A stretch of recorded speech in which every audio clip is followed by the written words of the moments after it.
হর হর মহাদেব, জয় বাবা বাটেশ্বর ধাম। বন্ধুরা, আজকে আমরা এসেছি বাটেশ্বর ধামে। বাটেশ্বরে অবস্থিত এটি আগ্রা জেলার মধ্যে পড়ে।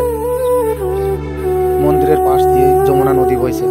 এই যমুনাতে সকলে স্নান করে জল তুলে এখানে অনেক প্রসাদ বিক্রি পাওয়া যায়। সেই প্রসাদ সংগ্রহ করে ভোলে বাবার পুজো দিতে সক্ষম হয়। মন্দিরের পাশ দিয়েই যমুনা নদী বইছে।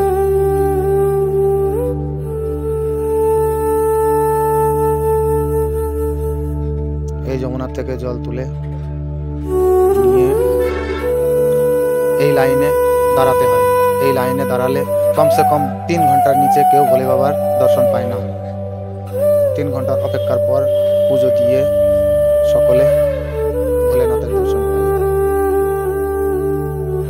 সাইডে একটি আলাদা গেট করা হয়েছে। যারা গঙ্গা থেকে কাঁওয়ার যাত্রা নিয়ে এসে ভোলেনাথের মাথায় জল ঢালে তাদের জন্য আলাদা সাইডে গেট করা আছে।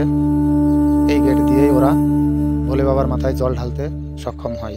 বিভিন্ন রকমের দোকান পাশারি আছে যেখানে পুজোর সরঞ্জাম, বহু কিছু অন্য অন্য আসবাবপত্র পাওয়া যায়।